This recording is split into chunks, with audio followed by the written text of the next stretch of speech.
Ladies and gentlemen, welcome to the main event. Are you ready to pop your cork? In the left corner at 6'4", 242 pounds, with a record of 45-0, the undisputed. Hey, Michael. Hey, Will. Hey, how many bottles of wine have you had? Well, Will, it's not the wine. I'm just so excited about the podcast. Yeah, I am too. This is not a boxing match. This is We Know Texas Vino. Salute. Welcome all you Texas wine lovers to another episode of We Know Texas Vino. I'm your host, Will, and we're coming to you from Narrow Winery and Vineyards with Tyler Turbeville. Correct, yeah. Man, I got it right the first time also. Yes. There's always first times for everything, right? That's good. It's good. Sets the tone. Oh, yeah, most definitely. You know, coming out here to your winery today, you know, the minute that we pulled in, it's been raining the last couple of days since we've been here, and we pulled in. Immediately, I hear the rain moving in as I'm trying to grab equipment to get in here, and 30 seconds. I'm in here and I'm soaked, and then the rain's gone the minute we come in here. Exactly. You know, you got to laugh at Mother Nature and Texas weather, you know. Yeah, welcome to Texas weather. Oh, yeah. Very typical. Yep. So, well, real quick, before we get deep into the show, we're going to talk about our social media stuff. So you can find us on Facebook at We Know Texas Vino. You can also find us on our website at weknowtexasvino.wine.com. And if you want to find us on your podcasting platforms, you can find us on any platform out there. And once you find us, you listen to us, give us a 5-star rating, give us some feedback. We love hearing about what you love about the show. If you have a winery you want us to visit, let us know what it is. Or if you got an education topic you want to know more about, let us know, and we will definitely love to do that for you. So you listen to episode 71 of We Know Texas Vino, and I don't even know how to even describe how beautiful this place is out here, but we're at Narrow Winery and Vineyards. You know, this is a very beautiful place you have out here. And it's not just the vineyard, but you got a lot of flowers growing out here. Now, so before we really get deep into this, are the flowers that you're growing out here, are they native Texas flowers that you're growing out here? Yeah, most of them are. That's why they do so well. Some things do better than others. You know, Texas is a huge state. So you say native to Texas, it could be native to South Texas, native to North Texas, and they're not going to do the same in the same place. But mostly stick around for a while, and they're good to have around, and they've done really well, and we just plant them every year. It works out great. Nice. I mean, it's absolutely very beautiful. Looking out the back here, you actually got a very good view of the east side. Yeah. And that is the east, right? Yeah, northeast is where we're looking. I get kind of turned around sometimes. You got good instinct, yeah. But, I mean, you got a really great view of the sunrise that comes over here. You know, I would love to have breakfast sitting right here in y'all's bar. Yeah. You know, drinking a mimosa or absolutely, or even just a red wine, period. Yeah, exactly. Good breakfast red. I feel yeah, most definitely. So doing a lot of research on y'all, and y'all have got a really great history here. First off, I noticed that y'all are one of the first people in Fredericksburg that actually started growing grapes. Yeah. So tell us a little bit about that. Yeah, maybe not quite the first, maybe in the first dozen. I think there's several that done before, obviously. Lots of folks try to do the native species around here. I would say, Pedernales Cellars, Grape Creek, and Becker probably preceded us. And then we came along, planted our first vineyard in 2000. I was in junior high at the time, and then just kind of grew from there. We ended up selling most of our fruit to a vineyard down in Comfort, Singing Water, which was my dad's mentor. Down there, and just kind of grew every year. It was a hobby for my dad. Had 1 acre that we really cultivated, mainly Merlot, Pinot Grigio. Merlot did great. Pinot Grigio, not so much. Every third year, it turned out pretty good. So that was a good learning curve. That vineyard is actually petered out this year after we had the big freeze in 2021. It's just been kind of clinging to life after a while, which is, I think, probably pretty average for the Texas vineyards, around 20 to 25 year lifespan. So it's kind of sad to see that go away, but there was a lot of history there and kind of set the tone for the way we do things going into the future. But yeah, after we started doing that, Dad really got the itch and wanted to jump into it big time, and held on to all of our harvest instead of selling off the fruit, and really started producing our first wines, which we had always done, but a couple hundred gallons at a time. Now we're working with several hundred gallons, and then started talking to other vineyard growers, other winemakers, trying to find more fruit, more juice, so we could actually open up the doors here in the tasting room. That's interesting because, when you mention those couple wineries, Pedernales, Grape Creek, a lot of people see those as the big locations. You know, they're ones when you come into Fredericksburg or the Hill Country, those are the ones you have to actually see. Yeah. But y'all are not like at that level. I mean, why did y'all choose not to get that high level on purpose? Or I think that's a great question. So, you know, we tend to try to fill the shoes that we're currently wearing. Try not to put on too big of shoes. So we really, you know, dictate the growth each year in the tasting room for what we want to do. I mean, we could throw a ton of capital at a gorgeous building and tons of wine product, and we didn't want to be there. You know, try to be a little bit more risk averse to try to see if this works. You know, we did something a little bit different with this location, and you know, we have the 290 corridor where you see most of those people. I would say the pioneers for the off the 290 corridor would be Pedernales, which took some time to get established out there just to peel people off that highway, which is hard to do still. And so we really wanted to see if that would work. We like this location. We like the niche of being off the highway to drawing people out here to more in-tune crowd, a really a crowd is looking for a good experience, you know, intentional, I guess is the best way to put that. So yeah, from the beginning, we wanted to do that. We knew we wanted to be boutique, small batch, try not to exceed the 10,000 case amount. You know, I got a small production staff and a small tasting room staff. And what that ultimately leads to is a little bit more personal interaction. And for Dad and I, it gives us a little bit of everything to do every single day out here, which we wanted. We love the variety in that. So long answer to your question, but yes, it was intentional. We want to just be boutique, hands-on with everything that we do, small batch, you know, allotments for our wines, and it gives us the opportunity to do some pretty unique things. We want to do them and not just kind of cubbyhole us into big production winery that does distribution kind of deal. Interesting, you know, and I commend that because, you know, nothing to take away from the large wineries and stuff, but when you have a large winery, you lose that, that one-on-one feel. Sometimes. And you know, I really do love that one-on-one feel, you know, especially coming out here, talking to the small mom and pop wineries that don't want to lose that nostalgic feeling, you know, because there are people out there that want to drink wine, who want to get to know y'all, just like we're doing this podcast, get to know who y'all are, so they can enjoy the wine better, because then you get to learn the passion and the love and everything they put into that bottle. So I really like that. And I do like the fact that you also, you're the second winery that I've heard said they're trying to get off the 290 corridor because they don't want that traffic. They want to be able to bring the people in. You know, for good examples, Elisa Christopher. You know, they want to come, they want you to come out and have an experience. You know, you just don't come out and just drink wine and call it a day. You know, come out and have an experience. And wine drinking, I've actually learned over the years, is actually an experience. It's not just coming in here, how much can you drink and get drunk and then call it a day? No, it's an experience. Come in and make some friends, meet some new people that you would never met under normal circumstances. You know, so you kind of already answered this question, but how does it feel knowing that y'all actually helped pioneer the whole vineyards here in the Hill Country? I mean, I know you said you really didn't do it, but technically, from everything I read, y'all really kind of did. I mean, every article that I read about y'all literally said that y'all kind of pioneered the whole grapevine growing here in 2000, and y'all kind of like led the I wouldn't say led the charge, but you were part of that front line heading out there. You know, how much input did you have for other wineries that wanted to start doing the vineyard stuff? You know, I don't know. I think that's hard to put a finger on. You know, it's because there wasn't a whole lot of communication in the beginning to start with between wineries and vineyards and places that were growing.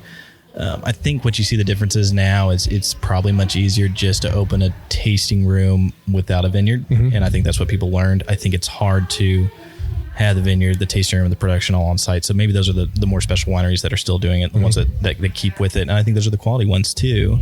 Not saying that some of these other guys that are doing that are not quality. There are some great wineries out there that have their tasting rooms here on 290 and they push a fantastic product. But you know, what we wanted to emulate, like these other greats before us, you know, Grape Creek, Pedernales, Becker, several others that I'm completely missing, I'm sure, is having the vineyards on site and doing the production and having all those things in hand at one time and pulling all that together for people to see. And so that's important. Drop my mic there. Oh, you're good. Do a little adjustment.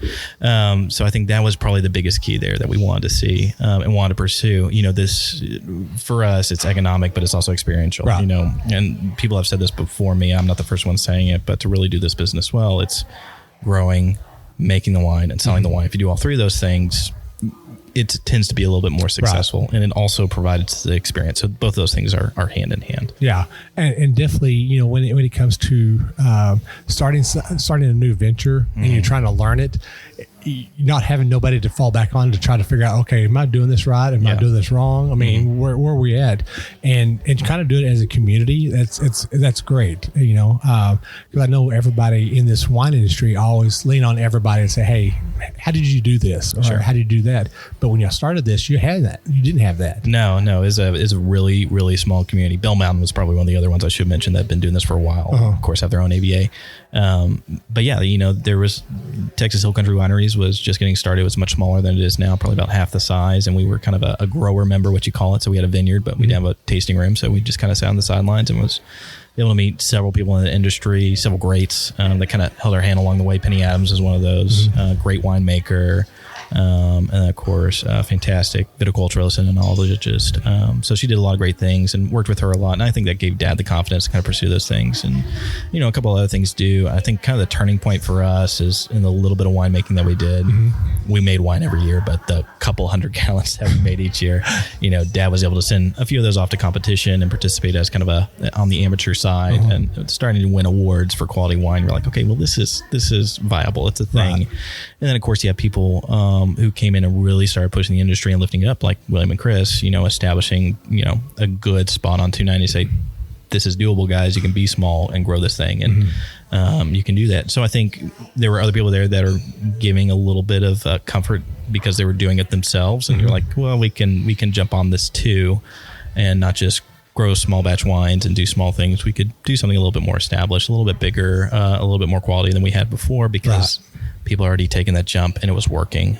So all we had to do was look at the big picture and see what they were doing and say, okay, can we follow suit? And, and that's flattery towards them. I'm not trying to steal the grand idea, but they've done things well. They made it really possible for us and several others to come in and do this circa 2014, 2015. Yeah.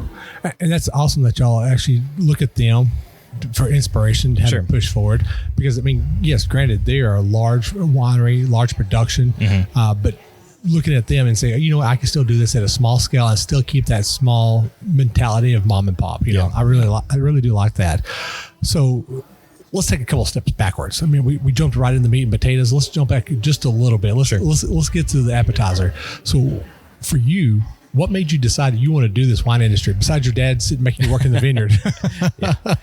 It was a new gig for me. So I'm a Navy vet. I was out in San Diego with my wife. Thank you. Oh, my pleasure. Love doing it.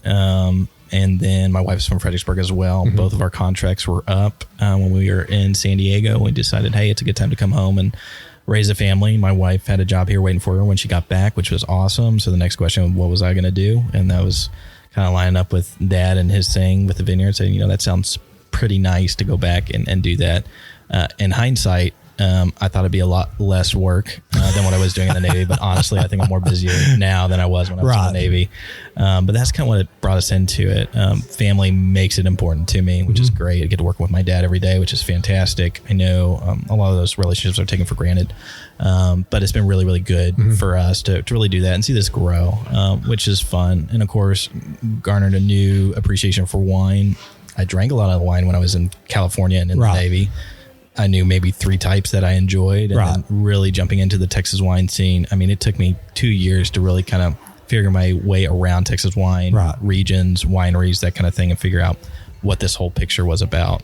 So that was helpful and had lots of great context as soon as I got back to Fredericksburg, and this was 2017. A lot of people kind of hold my hand and say, hey, here's what we do. Here's how we do it. And that's, Andrew Sides over at Lost Straw, another great grower and winemaker, Chris Bundrett and Penny Adams, several of those folks that were really extremely helpful as we got started, which was really good. It's a very, competitive industry, very friendly one at the same time. So that's another way why I kind of jumped into it. And then now I just follow along. It kind of does its own thing. I'm along for the ride at this point and got a great staff to support the business and the winemaking side. And here we are. Nice. 7 years later. Yeah, that's awesome. Well, what we call this up in North Texas, because, we get the same feel up there. Everybody helps everybody out. We call it co-opetition.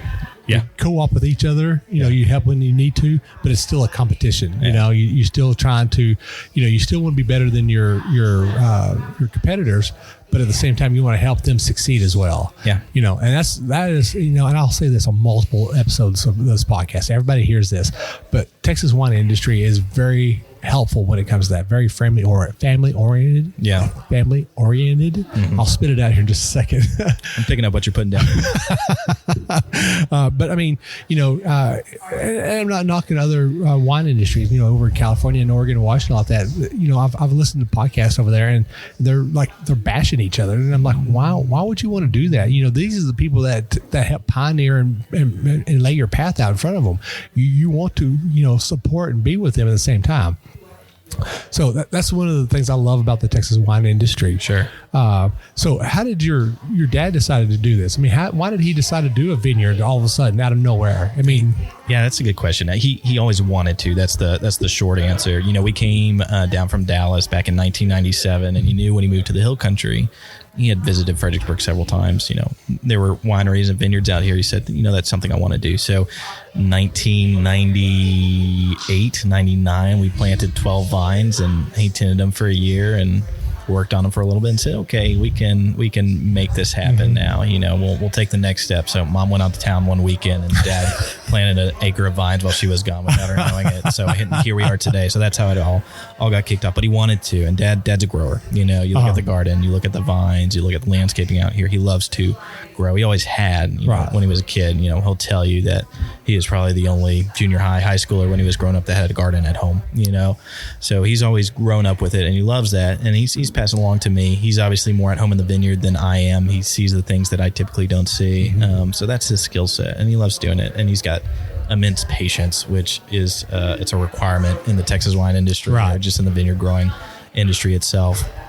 You just have to stick with it and understand that it's going to be 4 or 5 years before you get a quality product. And you got to have the trust and faith that it's just going to happen. Right. And it has, which is awesome. Yeah.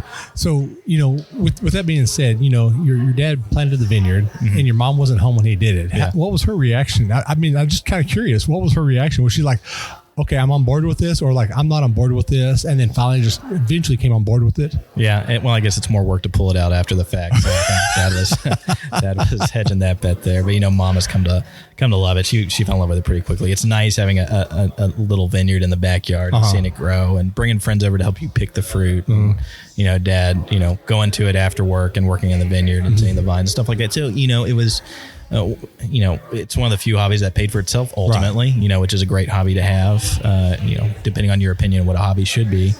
But she really does like it, and she loves the industry, and it's fun to be around. She's proud of it, which is really cool to see. And so she's been all about it since the beginning. She just had to go out of town for a little bit so we could convince her, and when she came back. So. Well, the convincing was just go ahead and just do it without her permission. Yeah, I say, hey, look, this is what we did. Hope you're cool with it. And of course, it just started another grand adventure, which was cool, and then something that ultimately gave me a reason to come back home and start doing it, which is cool. So it's kind of see that big picture come to fruition. It's awesome. So what is that saying? It's always great to ask for forgiveness than for permission. Yeah. Most cases. In that case, in hindsight, absolutely. Right. That's pretty fascinating. So, so he plants his vineyard. She's on board with it now. So where were their thoughts at that time? Were they like, okay, we're going to just do a vineyard, and we're going to just hold off onto that? I mean, did it actually finally like, hey, we're going to go ahead and do a winery as well? Or they just wanted to grow the vines and sell the fruit off? Yeah, I think that was the original intent. Like we said, this was early 2000s, so there wasn't a market yet. We had a couple mainstays, and that was Pedernales, Grape Creek, and Becker, kind of out here on 290 and Bell Mountain. And that was it, And so our, dad's mentor was Dick Holmberg down at Singing Water and Comfort, and they had been fast friends and kind of, grew up with that. And, Dick was mentoring dad when it came to the growing side of things, which was really cool. And I think the intent was, hey, dad has a growing project. He can make a couple 100 gallons of wine a year and sell the rest of the fruit to pay for the expenses of the vineyard. And that's how it started. Right. And then I already spoke to the catalyst about, making better and better wine each year, winning a couple of awards. And of course, seeing the industry spike a little bit, kind of mid, 2014, 2013.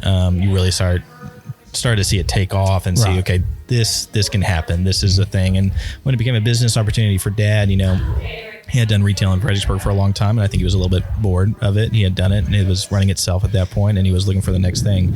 He's a guy that has to stay busy, and this is definitely an industry that keeps you very busy, and it sure has. And, that was the big thing. So, yes, started out as a hobby, but once there was a business opportunity that came from it, we were able to jump into that due to the work that 6, 7, 8 other wineries had done already and established themselves on 290. And I believe I'm trying to remember some information I've got here. Didn't y'all have like a little store or something like that downtown? Yeah. So couple answers to that question. So parents had retail shops. That's kind of where we all cut our teeth. So I worked in high school when I wasn't working in the Vineyard. And so they had done that. So, a tasting room is a little bit different than retail, but not too much. A little bit more hospitality added in. And then our first kind of foothold, our toehold, if you will, would be a small, like 300 square foot tasting room on Main Street, which was kind of the first way to push our wines out there. And that was a big unknown. And we were kind of one of the first ones on Main Street. It was us and Fat Ass Ranch, I think, were the first two that really started pushing wine down there. Of course, that would be also Fredericksburg Winery was the first one that's been there for ages. But we were the 3 to start out with. Okay. And then we started pushing out a little bit of wine there. And then at the same time we did that, the current tasting room we're in now, and the property that we're in now had been purchased, and the vineyard was getting installed. So this was always the future where we are now. But we wanted a location on Main Street to sell our wines down there too, just to get our name out the door and see how it did. Interesting. So how did y'all end up finding this location we're at right now? Because I know that y'all have y'all's little ranch that y'all had. Yeah. But, that was never going to be big enough. That's not going to too far out there, too. Yeah. It's kind of a ways to get to. It's hard to get friends and family out there, as is. Getting customers out there to buy wine would be a whole nother beast. So this location, I think Dad had been looking for about almost 6 months to a year to find a good location. And everything that he was being shown, he may say completely different than me. It was more of, everyone was showing us large acres, so 100 to 200 acres out there. And then he found this, which is a 15-acre plot. We have elevation. His gift is, we talked about things, patience, growing, and of course the third one's going to be vision, seeing what it looked like in the long run. And so he kind of drove up on this property. We're up on the hill on the road, and you're able to kind of see down in the valley, kind of back over my left shoulder there. And so there was a good view over there. So that was the first part, and he knew he wanted vines and he wanted a pretty building, and he could fit all those things on this property and keep it to a manageable size. So, I got 3 full-time staff that can help manage the vineyard, and then a few more full-time staff that can do the tasting room, but we're kind of capped out space-wise when it comes to the vines. We want to add more now that we've grown into it. But the location was right size, right location, good proximity to 290, and just enough off the trail and on a fairly quiet ranch road, which was good.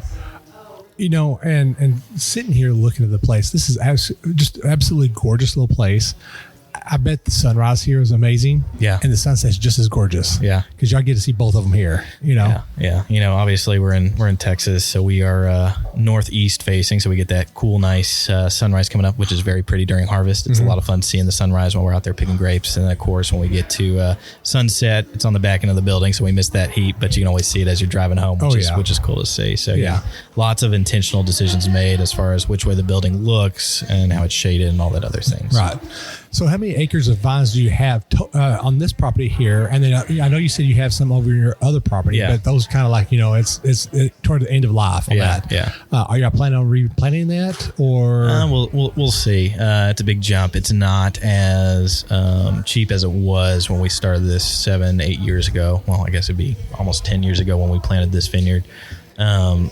So yes, the intent is to grow on that. We love hill country fruit. We love knowing what it can do. It's just finding the right piece of property. And of course, property is more expensive here in the hill country than it used to be. So it's just a little bit more investment. And, but yeah, unfortunately right now we can get our fruit needs met by some excellent growers in the high plains, West Texas, that kind of area. So we're able to supplement what we sell with other fruit from other areas. So not too necessary to expand right at the moment. But yes, we want to add more vines, do a few more specific things, kind of specific to the Texas Hill Country, and that's all in the works. So come back in 5 years from now, and we'll see where we're at again. hopefully sooner. So what do you have actually growing out here right now? Yeah, probably too many things. So right now, there's never such thing as too many things. No. So there's 10 planted acres here on the property. We have 11 different varietals. Okay. So several, and the whole intent behind that, we kind of call it a library of vines. was to figure out what grows not just good, but what grows great. And of course, we really wouldn't find that out until way later, after we had wines bottles, laying down for a while, kind of get into, past the teenager throes of the vines, wait them get established, and then really figure out what goes well. And what we've discovered out of everything planted here is we have Tempranillo grows great. We have Roussanne and Viognier, which do excellent. We planted Syrah, not so great. I love Syrah. I wish it would do better here so I could drink more of it. But we ended up pulling out all of our Syrah and replanting with Viognier just to capitalize on the white wines here. Well, and it's said that Syrah doesn't grow out here very well, because that's such a great. That's another. I think it's an underrated Texas grape that needs to grow here. Yeah, and it does good in some areas. There's some really good growers here locally that can do a Syrah really, really well. Yeah. I think it's our location. We're in what we call low vigor area.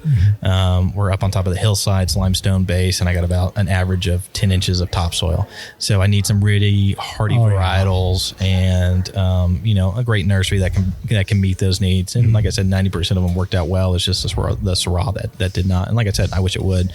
Maybe we'll get a vineyard, later on that is a better location, a little bit more suitable for that. But there's some great Syrahs that come out of the Texas Hill Country. Oh yeah, most definitely. We've had a couple of them already been down here. Oh, yeah. So I've become a little Syrah snob a little bit. Yeah. It used to be my favorite, especially in California. I did a lot of Central Coast California tastings out there, and of course Syrah's a mainstay for them. I really fell in love with it and wanted to make sure I could find it somewhere out here, and we just couldn't. But in the contrast of that is I found some really other good wines that I've really kind of clung to, which is Grenache. I love Grenache. I love Sangiovese. Those kind of lighter style reds. We don't do Pinot Noir here as well as everybody else, so having something that's a little bit more light bodied, fruity, a little bit softer, perfumey is really fun, especially with the heat. A bottle of red that you can throw a chill on holds up pretty well out here. And those are some really pretty ones to work with. And I'm finding coming out here to the hill. So up in the North Texas area, we kind of find the same varietals being grown up there. So, you got Tempranillo, you got Picpoul Blanc, you got Pinot Grigio. You find a few little like maybe Cabernet, Drana Blanc, Syrah is grown up there. Yeah, especially around the Red River. Yeah. So you find a lot of the same varietals down there. But what I'm finding when I come to the Hill Country, so I've been to 5 wineries already, and we've been here since Tuesday, and every one of them, they've had a different varietal that I've never heard of. For example, Portree, we went over there earlier yesterday, and she poured us their white Fiano, and I was like, oh, that's great. Well, what varietal is that? She goes, Fiano. And I'm like, wow, I never heard of this before. Yeah.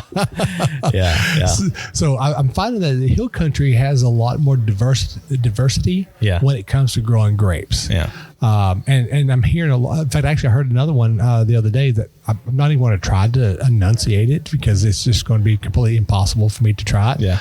I mean, I'm just now learning how to say Tarragado without saying Talladega Nights. Yeah, exactly. So it's very interesting how the Hill Country can be very diversified when it comes to grape growing. And it's amazing that we're pulling in stuff that wouldn't think it will grow here. Also, it just grows really well. Yeah, someone's got to try, and that's the beauty of a young industry too. That's not quite established. Texas had tried Cab Sauv and Chardonnay for a long time, and everyone kind of knew where it stood as far as Texas quality goes. Not great compared to California. You get some really stunning years every so often.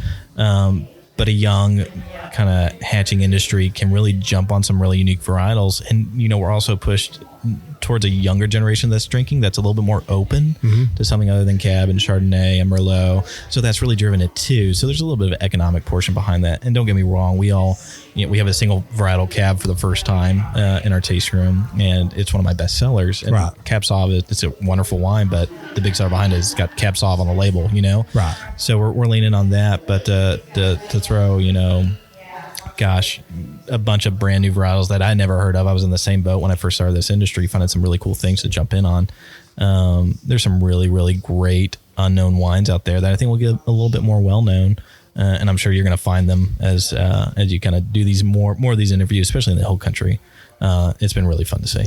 Yeah, and I love trying new varietals. I mean, how I said, if you get into this wine industry and you love to drink wine, don't get stuck in the same rut and drink Tempranillo, Cab Sauv, Merlot, Pinot Grigio, Sauvignon Blanc. Drink something that you've never tried before. Yeah, because you might find something that you really do enjoy. Yeah, and then when you do that, then you're actually going to find that vineyard or that winery here, and you're going to start buying it from them, or you're going to join the wine club, whatever, you know. So always experiment, you know. So with your vineyard going on, and you're talking about possible expansions, what kind of grapes are you wanting to grow? Yeah, I think that's a good question. You know, for us with 10 or 11 different varietals, it gives us a lot of different harvest dates. So what we try to do at this point is maybe replant some of the ones that are doing really well. If we find something that someone else is growing here locally that's doing well, and they make a recommendation and can help us out with a little bit of the production side with it, then we'll jump on that one, you know, if it's doing well. The other thing that you're kind of beholden to is the nurseries, right? So you can ask for the world when it comes to different types of vines that you want to plant, but the nursery may not have them. So you gotta hunt those down. So a lot of what's driven around what gets planted is what's available in the nursery. And you can do your spreadsheets out for several years, try to get on the list for some really cool vines that are coming out. But for the most part, you try to get what's available and what does well, because you save yourself a lot of pain in the long run by jumping on those things. Yeah, I mean, I know from my experience, I've planted 12 vines in my backyard, and I think I paid maybe $50 for the 12. Yeah. And out of the 12, I've got 2 left. Yeah, yeah. Now, that's not because of me. Okay, that's because I had a Great Pyrenees pup that thought they were tug of war for her. Yeah. Funny how that happens. Oh, yeah. I walked out there and I saw her with it in her mouth. I mean, she just like dead-eyed looked right at me with it in her mouth, and she was like, I'm in trouble now. Yeah. Let me take care of these other 10 for you. Yeah. So this year I had 3 of the 12 come back, and then my mower brought his B team in. Yeah. And I've got literally a fenced in area out there, and he picks up the fence and moves it and weed eats that whole area and cuts down one of the 3 that was still alive. Yeah. And I'm like, are you serious? Yeah. And then I've got 2 left. And so it's right there on the line. I don't know if it's actually a Tannat or Mourvedre or Grenache. Yeah. So I've planted 4 Tannat, 4 Mourvedre, and 4 Grenache. Yeah. But I don't know where that's at, which one I've got left. So I've got one of each left. So we'll see what happens. Yeah. It just depends on what you end up putting on the label, I guess. Just kidding. We'll call this the redheaded stepchild. Yeah. Hey, that is a nice label right there. There you go. Redheaded stepchild. You better jump on it. Yeah, right. Take a whole bunch of reds and just mix it all together and see what happens. Yeah, exactly. And that's another thing I love about the wine industry here in Texas is you could make a happy accident out of it. Oh, for sure. And you call it something, and people just will eat it up. Oh, yeah. For a good example, there's a winery in Cleburne. They were racking over their, I'm trying to remember what it was, their Picpoul Blanc. Yeah. And they were racking over their Tempranillo, but he had them in stainless steel barrels and didn't label them.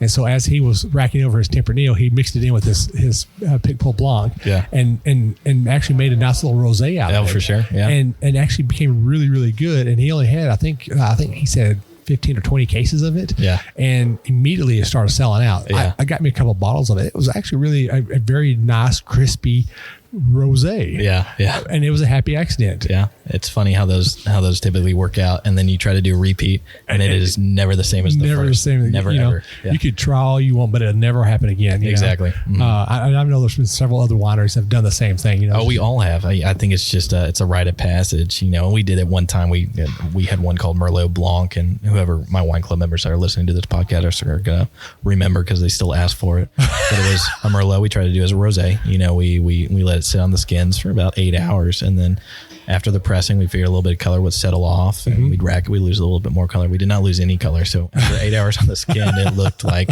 a Merlot. But it was more done in a rosé fashion. But it came off as a red, a little bit lighter than your typical Merlot. But we just said, okay, well, we're going to call it Merlot Blanc, and people loved it. It was so good. And they keep begging for another one to try again. So we're working on it this year. And the thing about what we did in 23, we're like, okay, we're going to do it again. We're going to leave it on the skins for 8 hours, and we'll press it off, and we'll see how it goes. And we did, and we got a nice touch of color to it, not as dark. We're like, okay, this is good. And then we racked it 3 or 4 times. And after cold stabilization, letting it settle out, it's now a white wine.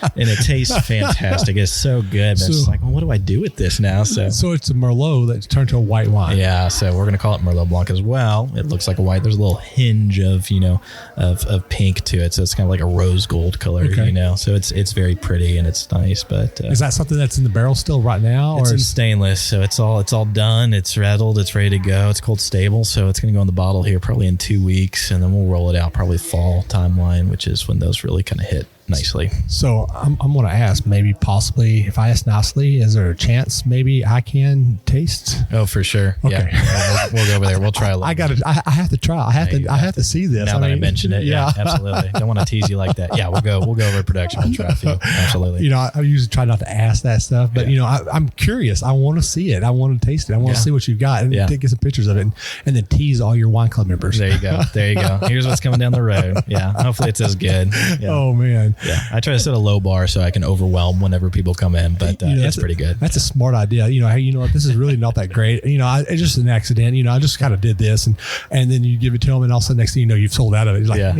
exactly. There you go. Yeah. Exceed expectations. Power of suggestions. Exactly. For sure. That is awesome. So this Texas wine industry is ever evolving. Yeah. I mean, 1 minute you're doing one thing and the next minute you're doing something totally different. What is something that you're excited about that's coming up? What is something that made you excited that has happened? And what are you looking for the future? And how are you helping to contribute to that evolving of the Texas wine industry? Yeah, I know that's a lot of questions to ask all in one question. It is. So I'm gonna pick it apart a little bit. Okay. So, like I said, it's a young industry, so I'm really looking forward to seeing what happens here in the next 10 years. Wine is an interesting industry to be in right now. You look at all the data points that are coming out from Wine Business Monthly, everybody else, Wine America, about how, wine sales have stalled everywhere except for one place. And that's in, the Sun Belt, right? Yeah. In Texas and everywhere else. You go to California, volume is down in sales wise in California, but it's up in Texas. So there is still people out here still wanting to come to buy Texas wine. So I think, here in the next 10 years, do the great work of a ton of wineries around here, of really, really pushing this industry in a quality direction. And everyone seems to be on board with that, which is cool. Another thing that you're seeing established, which may be a little bit more rare in the future, is more places with production, with vineyards, with taste rooms, kind of all on one site where you can put that entire experience together for people so they can see it firsthand to say, okay, we're not just hawking wine bottles that we got out of California or Oregon or somewhere else. This is investment into a local industry. So that's been really cool to see. I'll answer the last part first. How have we contributed? I wish we could contribute more to this industry. We're here, so that's one thing going for us. Most people don't just do one winery in a day. Right. We try to provide a quality experience serving Texas wines and try to send people to other quality establishments that we know and love, which is cool to see. And it's fun, sending people in those directions. We used to be kind of low man on the totem pole where all the other wineries would send people to us and say, hey, you need to check these guys out. They're pretty cool. And so now we're in a position being a little bit more established that we can actually send people out to some of the newbies that are here or some of the wineries that have been in wine a while that have a new winemaker or new wine list or something that are really pushing out some really quality stuff. So that's how we're really contributing. I'm hoping we can do a little bit more in the future, whether it's involved with Texas Hill Country Wineries or Twigga or something like that, where we can actually contribute in a more administrative way. Right. But I think being here helps the industry and providing a quality experience makes this industry a little bit more authentic by the way we do things here. Right. What was the middle question? I forgot that one. What is coming up that you're excited about? Yeah. I think, the coming up was the first part, and that's just the growth of the industry over the next 10 years. I think is going to be some really, really cool things. I think we're in the teenage years of this industry for sure. Oh yeah. Trying to find our footholds. We get a little bit of competition coming in from California in this area, which is cool to see. That's that's a very touchy subject there. I'm sure with a lot of people, but it's a form of flattery to me, and obviously it's a business move for them. Right. They're jumping into a place that's seeing growth, so why not? Right. As long as you're kind of committed to the cause and want to help out our growers and push a little Texas wine out there, if not all Texas wine, that'd be great. I think that's some cool things, but it adds legitimacy to it, right? You have these big players coming in and saying, okay, this is a viable area to do some stuff. Right. It's ironic that you actually bring that up. So it's kind of funny how we have California winemakers come to Texas, and then there's a lot of Texas winemakers going to Paso. Yeah. to grow, make wine and grow grapes over there. In fact, actually, RK. Grayson Davies' brother actually makes wine in Paso, California. And so it's just kind of ironic how we're swapping winemakers over, you know. It is. But, you know, it makes sense. You know, I lived in San Diego, as I mentioned. And so as far north as we got was Paso. And we visited there several times, you know, as I got more into the wine scene. And how similar it is to Fredericksburg and kind of a Texas vibe. You know, it is very much hill country. Of course, they're on the coast. It's a beautiful area. Right. Fantastic growing region. But it was the same vibe. You know, they were in their teenage years not too long ago, give or take a decade ago, and they're getting more established. And so you can kind of look at Paso and say, okay, this is where they're going. And you can learn the techniques. They do wines in kind of a more hot climate style like we do. So there's a lot of give and take there as far as what each other can offer. And it wouldn't surprise me that you get some of these winemakers to go to Paso and then come back to Texas with all the stuff that they learned, because they really do go hand in hand. I'm sure there's some California folks in here that are going to be shaking their heads at that. No, absolutely not. And some Texas folks as well, but it really does. I mean, that's what attracted me to Paso when I went, and why I fell in love with the growers there too, because there's a lot of small growers and winemakers out there pushing some really, really cool products. And that honestly gave me a lot of inspiration for this industry coming in here. And I try to take a lot from those industries and bring it back to Texas here too. You know, one winery that I'm gonna make mention here is Serrano. They've really really embraced the whole Texas for sure viticulture and enology. How can I say this environment that we've got here? Yeah, you know, they come over here from Paso. They brought their wines over here, but they're phasing out all their California stuff completely. Yeah, and they're going 100% Texas, and I love that they're doing that. And both, what is his name? I'm drawing a blank. Over at Serrano? Oh yeah, over at Serrano. He cracks me up. Every time I see him, he's always opened a brand new bottle of wine and he drinks right out of the bottle. And that's my kind of man right there. Committed in the wine scene in all ways. Right, exactly. You know, awesome. If you're going to do it, let's do it 100%. You know, it's not just pour a little glass and get 25%. Let's just do 100% at this whole thing. Yeah. And there are an amazing bunch of people out there, and what they're doing is amazing here in the Texas wine industry. And I love that they're contributing. You know, they're I hate to say it like this, but they're giving up their California ways. Yeah. And they're converting to Texas. Yeah. I love it. Well, you know, thrive in the environment that you're in. And, you know, a big driver behind that too is our wine drinkers out here. You know, Texans are extremely proud of what they drink, you know. Yeah. And if Texans just want to drink California wine, then I'm sure there would be a lot of people doing a little bit more California on their list, but that's not the case. You know, people are actively looking for Texas stuff. They want the authentic stuff, not in all cases, but that's what's going to drive the industry. Yeah. You know, it's a dead industry if all we're doing is just hawking stuff that we're pulling from a vineyard in Napa or Paso or Temecula or something like that. You know, I work at a tasting room in the Grapevine. Yeah. And I had a lady that came in, and she said that, and I'll just say it's Bob Landon, who I work for. I had a lady come in. She is 100%, you know, on California. Yeah. She even told me she's from California, and she said Landon Wines is the only one that she found that's close to what California does. Sure. And I said, well, I mean, that sounds like you have a problem there. And she gives me this look like, how dare you say that to me? And I said, well, the reason why you say that is because you grew up in California. Because she told me she grew up in California and drank California wine. And I said, you grew up in California. You're and the climate, everything that you got there, your taste buds is built to what California has. Sure. When you come to Texas, you have to forget everything that you know about drinking wine and the way it tastes in California, because when coming to Texas, it's going to be a whole different game changer, you know, because the food is different, the wine is different, even the water is different here in Texas than it is in California. So you have to totally forget about that. You got to forget everything you know about wine in every region. I mean, even I've had people come in from London and drink Texas wine, and they were really impressed. Oh, for sure. You know what Texas is doing. Yeah. And they actually told me this. This is kind of funny. They said that Barefoot Wines is kind of like drinking Thunderbird and Strawberry Hill over in London. So I love it. So, but I mean, people have to understand that when you go and it's not just Texas. When you go to Washington, Oregon, or New York, or Michigan, or wherever they're doing wine, you have to forget where you're at and forget the taste buds, and you got to forget the smells. You got to forget everything and be open to what they were going to present, because you may be missing out something that is just absolutely gorgeous and something that's just going to knock your socks off. Yeah, yeah.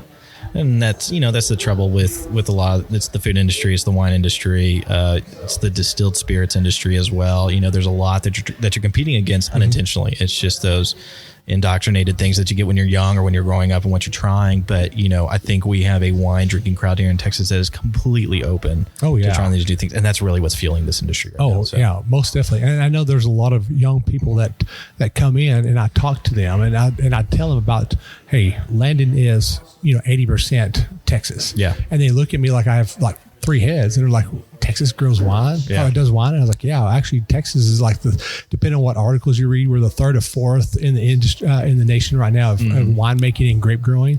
And they look at me like I'm crazy. And I start talking to them about these other wineries, how you need to go to visit these places. And then they come back later on like, oh my God, I didn't realize Texas had a whole new world. Yeah. It blows their mind. And I love introducing to people to that whole new world. Yeah, absolutely. I mean, I know even for myself, when I first started drinking wine, I didn't realize there were so many wineries in Texas. Yeah. And being in North Texas, I think there's like 100, 150 wineries from Wichita Falls to Greenville. Yeah. And to try everything in one day, first off, it's going to be impossible because there's some places that are like 30, 40 minute drives just from. That's what quitters say. Hey, you know what? There's only 8 hours in a day, okay? The wineries are not open for 8 hours, okay? Yeah. But I mean, it's even coming here to the hill country, there's such great wines down here. You got to try them. You got to, and I wish I had another week here. Yeah. Because I mean, I get it. I've been to, we've been about 5 different wineries already so far, and I've got 10 more to go. And that's not enough. I'm barely still hitting the very cusp of the wineries here. Yeah, for sure. There's a lot to work through. I mean, you're doing better than me. I guarantee I haven't been to 10 new wineries in the past 4 years. Well, that's why I'll do this podcast. So there you go. Yeah, exactly. But I mean, there's, driving through, I was telling her, I was like, we need to go to that winery. Oh, we need to go to that winery. Oh, we need to go to that winery. Yeah. But we don't have time. Yeah, exactly. Now if I live down here, it'll be a whole different story. But right now I just can't do that. Squeeze in that vacation time when you can. Yeah. My boss lives here in Fredericksburg. And so I told him, I said, hey, when you're not doing anything, why don't you come over and drink some wine with us? Try to get those little brownie points, Yeah, exactly. Smart man. So as we're coming close to the into this first part of our show here. Yeah. So what are the trends that are happening right now in the wine industry that you kind of like, I want to see somebody else do this. I want to do this, but I want to see somebody else do it first to see what happens. What's going on out there that you want to see? There's some touchy ones. Low alcohol wines, I think, is the new trend right now. Well, we just literally talked about that just a few minutes ago. Yeah, it's happening. And I think that's driven by a lot of things. I don't know if I'm committed to it or not. Stick with the things that you're good at. Branch out when you can. Mm-hmm. Don't try to chase the economic side.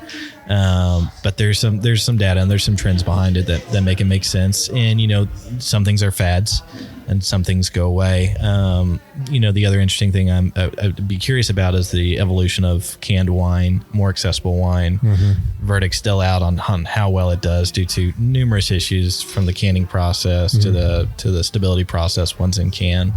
But getting wine more accessible to people, a little bit more friendly to open, right. That'd be a cool trend to kind of see happen too. And it gets it done a little bit cheaper, so you get a new price point and find a new customer that can pursue that as well. Right. Those are the 2 interesting ones on my list. The other one that you're seeing happen more often, especially with wineries in Texas, is the evolution of food with wine, which is a slippery slope. And I think that was COVID was a catalyst for all that. Yep. But most of the places you go to now, there's wine and there's food. Yep. I'm really not sure how you get away without one or the other, but food's difficult, wine's difficult, and trying to do both in the same thing's hard. Someone that can create some really, really clever ways to jump on board and combine those things easily. And there's some places that do really, really well without losing value in one or the other. I'm curious to see where that goes here and see if that's going to continue to be a trend. Restaurants are, post-COVID, restaurants are hard to operate, and wineries are too. And like I said, when you combine those two together, it's give and take sometimes on some of that. So creating a cohesive menu that complements with your wine without detracting for one or the other is going to be important coming up. And one of the new trends that I'm actually seeing also is the reintroduction of boxed wine. Yeah. I think there's a winery in Johnson City that does boxed wine where you can actually come in and buy it, and it's a vacuum sealed, airless bag. Yeah. And then when you're empty, you can bring it back in, and they'll refill it for you. Yeah. I mean, we all have we have our feelings about boxed wines. When we think boxed wines, we're thinking like, going back to my high school days here.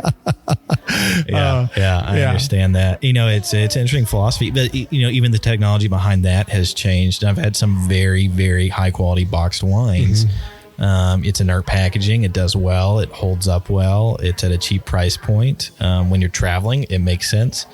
But even, the keg system for some of these wines or carboy, anything that's refillable and recyclable and reusable is very attractive to this industry.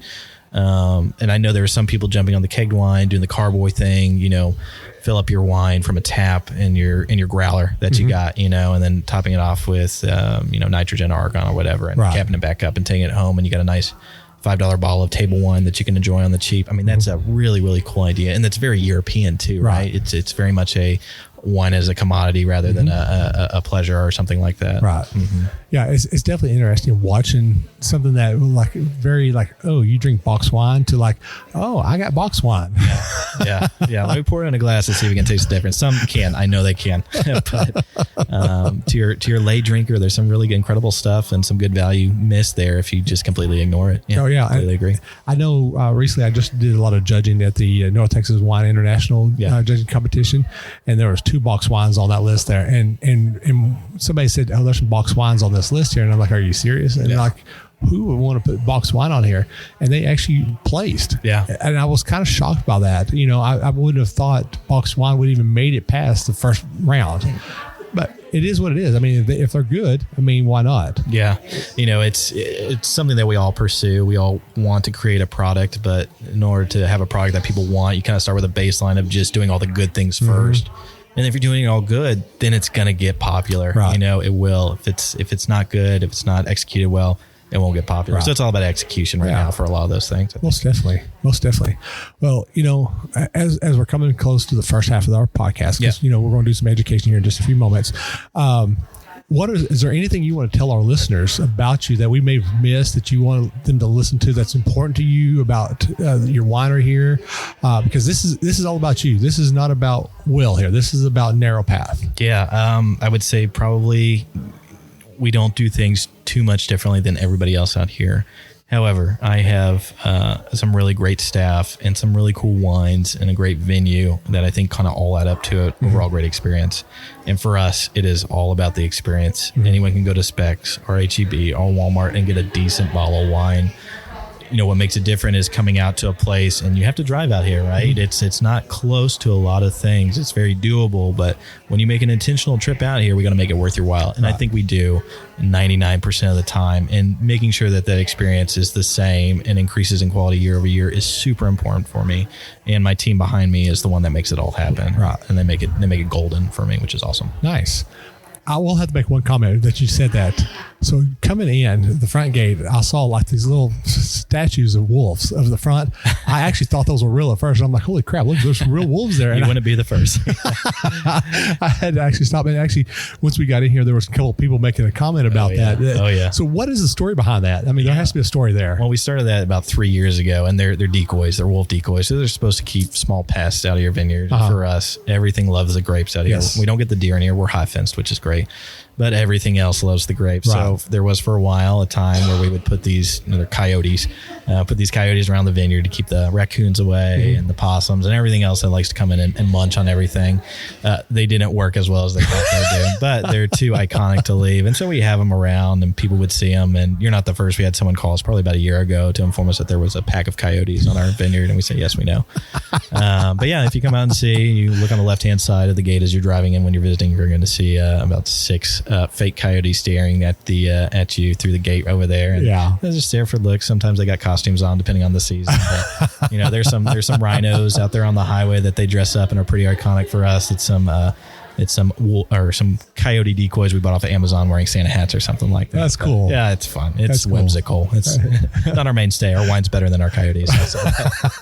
Yeah, I thought that was pretty comical. I was like, I had to get that story off of that. Yeah, for sure. So, Tyler, as we're getting to the end of this podcast, can you tell our listeners where they can find you at your location here and where they can find you online? Yeah. So you can find us online at narrowpathwinery.com. We have our reservation page on there. If you're going to visit on the weekend, definitely try to make a reservation or at least give us a call. Let us know you're coming. You can Google us very easily and find our location. Just make sure you're going to the right one. We do have our tasting room on Main Street. Some people get confused, but if you want a nice walking glass of wine while you're on Main Street or a cool spot to sit down while you're shopping, great place to go. If you want the full experience, come out to the Winery and Vineyard located in Stonewall. We got the vineyard, the views, the wine. We got everything going on out here, but that'd be the best way to get a hold of us. Awesome. Well, again, thank you for having us come out here. Absolutely. I love showcasing these small wineries and letting people understand that these are just as good, if in my opinion, sometimes even better, some of the bigger ones, because there's more passion and love into it than, you're making 10,000 gallons compared to 1,000 gallons. Sure. So I do appreciate that. So we're going to take a small break. Yeah. And then we're going to come back. We're going to do a quick education. And the topic for our education is, how do you determine when it's time to harvest those grapes? It's a very interesting topic there. The age-old question, for sure. Yes, most definitely. So, all right, we'll be right back. All right, thank you. Cheers. Hey, this is Jeff Cole from TexasWineLover.com. We're here with Will, Michael, and Jen from We Know Texas, We Know. And this is Amy Nemec with the Texas Wine Lover mobile app. We're wrapping up the interview and moving into the wine education portion of the episode, so stick with us. Welcome back, everybody, to We Know Texas Vino. This is the best segment of this show outside of having our interview here is the education. But Tyler, before we actually get into this, what am I drinking right now? Yeah, that's our Rockpile Red Blend. It's a 2021 vintage, 3 varietal, Cab Franc, Cab Sauv, and Carignan. So mostly Bordeaux, but about a third of each of those in there. Turned out really, really nice. As we know, wine's on a bell curve. Once it's in bottle, it'll peak and then it'll kind of depreciate over time, which is very typical. That one for us, since we bottled it last year, has just gone up and up and up. And I think it's just a little bit more cohesive than it used to be. Those wines are blending together a little bit better in bottle. It's had time to lay down. And it's just been really fun. It's a bold wine too, so typically a bolder, the pairing with that, it turns out really, really nice. But to me, I don't know if you smoke cigars or not, but that's my cigar wine. So, do I smoke cigars? We're going to see Bonet again later this afternoon to smoke cigars. There you go. I put a lot of husbands on the spot when I talk about that wine. They're with their wives. They're like, no, I don't smoke cigars. Like, sure. So I will definitely be getting a bottle of this. Yeah, no, it's a tasty one. We really like having it. It's actually a repeat. When we first started out, when we used to compete a lot more in some of these wine competitions, we did one that was Cab Franc and Carignan. So we were trying to emulate that. It's much different. That was more of a medium-bodied wine. That was a 2017 vintage of Rockpile, and then this 2021 is it's 2 steps up from that. And it's just been really, really fun to have, and I'm going to miss it when it's gone. I miss all of our wines once they're gone. That's typically when people ask to buy them more, is once they're off our list. So. Right, and I was actually I don't know who I was talking at the counter. That was Missy. Mm-hmm. Missy, one of my favorite wineries in North Texas is called Lonesome Vine, and they have a Smitten up there that it's absolutely the most gorgeous wine you'll ever drink, and there's a reason why it's called Smitten, because you'll fall in love with it, and you want more of it. And great name. And this is right there on that list as well. And I believe that is, and I could be wrong, and if Andrew and Christy is listening to me, I'm sorry for chewing this up, but I believe it's a Cinsault, Carignan, and Merlot blend with Cab Franc on it. Fun, and it's just. It feels like a kiss in a bottle is what it actually is. Yeah. So there's a reason why it's called Smitten. Good name. I keep asking if I can put a case on layaway. He'll sell it for you. Do another podcast with him. I'm sure they can figure something out. It'll work. Yeah. So, right before we started the education, we left off, we said, hey, our education is going to be, how do you determine when it's time to harvest grapes? Yeah. Now, I'm going to tell you what I've been taught in class, and what's actually the reality is 2 totally different things. Sure. Because they tell you in class that, you want to harvest when it's really dry, when the bricks are really high, but sometimes you don't want to harvest when the bricks are high. Yep. And you don't want to harvest after a rain. You want to harvest at the right time. So explain to our listeners, when is the right time to harvest? It's a great question, and especially in the wine industry, you're going to get different opinions, and those different opinions are always right. Everyone has the word of God, so to speak, when it comes to why they harvest when they harvest. And I'm not going to argue semantics on why it happens here or there, but I'll talk about what we do here. As I mentioned before, we got 10 different varietals planted out here, so I have typically 4 to 5 different harvest days of the year that we go out and pick, and all that's based on acid, sugar, depth of color, all that good stuff. Weather is a huge component of that, and in Texas, every year is different. That's the thing. In California, you get a very stable climate, an expected climate, even if it's getting a little bit warmer. Whatever you think about that, it's usually a slower trend, so they're able to hop on those things a little bit. The same pretty much each year. For us, typically speaking, our harvest starts mid-July, which is pretty early, and it goes through the end of August, sometimes early September, depending on how cool the summer is. Right. But for us, when we're looking at our varieties between whites and reds, what we don't want to do is be doing too much work on the back end. If you grow good fruit and have clean winemaking processes, you're going to come out with a pretty decent wine. What you don't want to do is mess up the harvest, and you're trying to work that wine on the back end, because it's just not going to turn out good. So you hit it on the point. You got to figure out your harvest dates correctly. So for us, what we're looking at is sugar and acid. Those are the two things that you got to keep in balance, and the two hardest things to work with on the back end. So sugar being one, we get a lot of heat here. It's a hot and fast growing season. Yep. We get bud break around, I would say beginning of March to mid-March, depending on how warm the winter was. Usually by Easter, if everything's budded out and safe, then we're pretty good at that point. And then we get a lot of heat coming in, and that fruit gets very ripe very quickly. We just hit veraison here. Things are looking really good, fantastic fruit set. So now we're just looking at the sugar levels and how they go up. So ideally, and we're probably the only people, winemakers and growers are the only people in Texas that like it to stop raining right around the beginning of June. So we got a nice dry climate for that first month. We can really appropriate our irrigation correctly. We do drip irrigation out here for our water needs. But this year, lots of rain. It's raining right now behind us, which is not typical for June unless we get a tropical depression, which is what we have now. So water is what we're going to be fighting here in this case. So you will saturate the fruit. It's going to let it hang a little bit longer, which is good. It's relatively cool. So this year's looking pretty good. But we want it to dry up here sooner or later. Right. Rain will always push those dates. It drives that sugar level down. You're working with some pretty weak wine at that point. If you're harvesting at 18, 19, 20 bricks for a red, that's tough to overcome in the wine room. What we're looking for then, like I said, is sugar. We're anywhere from 22 to 24 bricks, depending on the style that we want to do. We can nudge it up a little bit higher for the reds if we feel like the varietal can put up with a little bit higher alcohol on the back end. That's fine. We can work with that. Some of those mistakes can be blended away. Sometimes you won't end up with something too stellar, but you can typically find a blend that works and find the compromise somewhere, and that's a good way of doing it. That's not how we do our blends typically. We want it to taste good and be stable, but that's a good way to work with it. It's the easiest way, most hands-free way to do with it. For our whites, pretty early harvest, what we're trying to manage there is acidity. Texas has a hard time with acid and grapes, and that's a big one to kind of overcome, and the verdict's out on the best way to deal with that. A lot of people make acid additions. A lot of people try to harvest early. The earlier you harvest, the more green the fruit comes off in the glass a little bit later on, so it's trying to balance those. So I'll give you an example.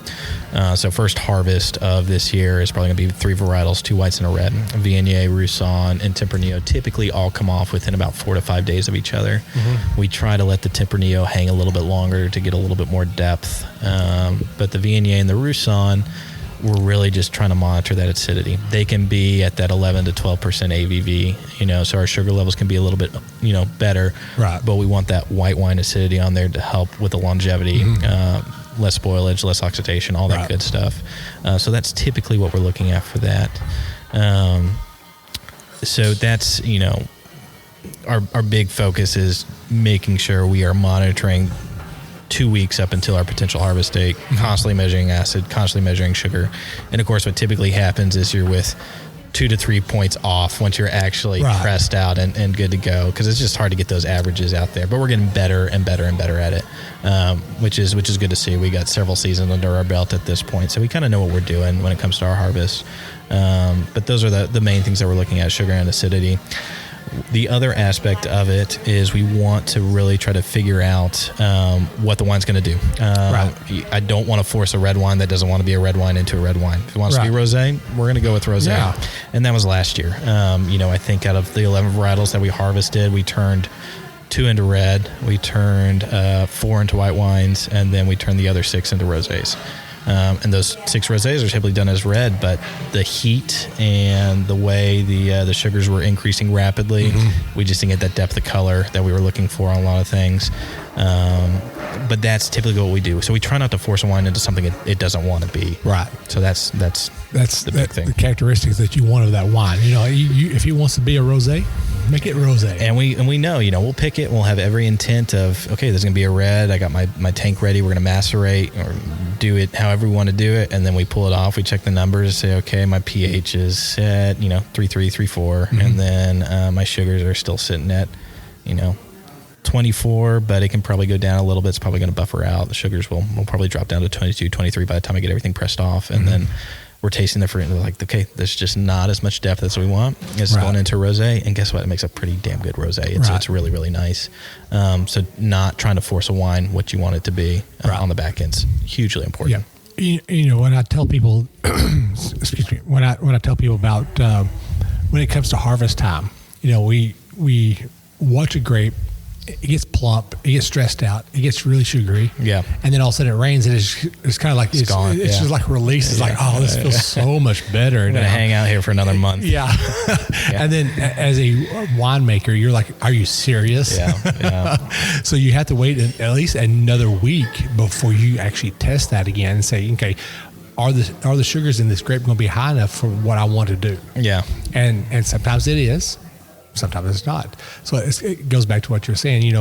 Does it want to be a rosé? Does it want to be a white? Does it want to be a red? Yeah, and being a smaller winery, where I don't have a quota to fill. I don't do distribution, so I'm not trying to make a red wine for HEB to put on their shelf. Right. So I'm not going to force that wine to be a red wine so that HEB can put it on the shelf and turn it around in 7-8 months and get it bottled. I don't have to do that, so I can really lean into that. And then I also have the comfort of knowing that I got some really great growers up in the High Plains in West Texas, where their fruit's going to hang a little bit longer. I can get those deep characteristics that I'm looking for, and I can turn out some really excellent reds from there. And then that's the beauty of Texas wine, is we're such a large growing area. What happens in the hill country doesn't necessarily happen up in the High Plains, right? So we got 2 distinct regions where it really, really works out for us. Yeah. Well, that's awesome. Thank you for telling us about that, because a lot of people ask about the harvesting of grapes and stuff. And thank you for that information, because, even for me, I learned a little something new there. Yeah. It's all nuance, Like I said, everyone's got their opinions. So, do what works best for you if you're a grower, and, let the fruit speak to you. Be a good grower, have clean practices. You're going to end up with some pretty decent stuff in the long run. Oh, yeah, most definitely. So, again, thank you for Tyler for my pleasure, for being here and for talking to us about this. So, as we're coming to the close of the episode here, I want to go through our sponsors right quick. So, first off, Texas Wine Lover app. Are y'all on there? Do you know if you're on there? Jeff put us on there. I need to commit a little bit more and get us updated on there. But I love it. He came out and showed us. It's a really cool thing, and nothing quite like it for the industry, which is awesome. Yeah, and him and I going hand in hand with each other. Yeah. So we're trying to set it up where, when we do an episode with you, that it actually gets added to the app, so that way people can go to the app and see our episode and listen to that. So that's cool. Yeah. Add a feature to it. And then, have you ever heard of Fly with Wine? I have not. Actually, I think they may have popped in here about a month ago. Remind me. Tell me who they are. So let's say you go to Europe. Yeah. Okay. You buy some wine. You got to ship it by FedEx or UPS or DHL. And you're just going to be, a month before you see that wine. Yeah. Well, Fly with Wine, you just buy their suitcase and you pack up your, let's say, a case of wine. Yeah. And you fly back. You do a check-in bag. You land at DFW Airport or over here at San Antonio, and you get your wine already for it. You don't even have to wait for it. Yeah. It's already there. I love it. That's what Fly with Wine does. They solve your shipping needs for wine. I'll take 3. I've got a suitcase at the house right now from them that holds a case of wine. Love it. And I can't wait to use it. Yeah. Can't wait. I know. You'll probably need another one. I don't know. Whenever I go out tasting and really in the mood for buying, I usually try to buy a couple of cases to make it worth my while. So I'm looking for the 24 bottle cedar when it comes out. You know what? Just buy 2 cases. There you go. 2 suitcases, There you go. And they're hard case too. They're not the plastic flimmy ones. Awesome. So, as we're coming to the close of the podcast, we do wine quotes also here. Okay. So I've got two very interesting ones. So this first one is 5 reasons to drink wine. Okay. The first reason is an arrival of a friend. Yeah. Okay. The second reason is one state of thirst. So if you're thirsty, you want to drink some wine. Mm-hmm. The third one is to evoke cleverness. You notice the progression here? Yes. And then the fourth one is the excellence of the wine. Okay. And the fifth one is there have to be a reason to drink wine? Exactly.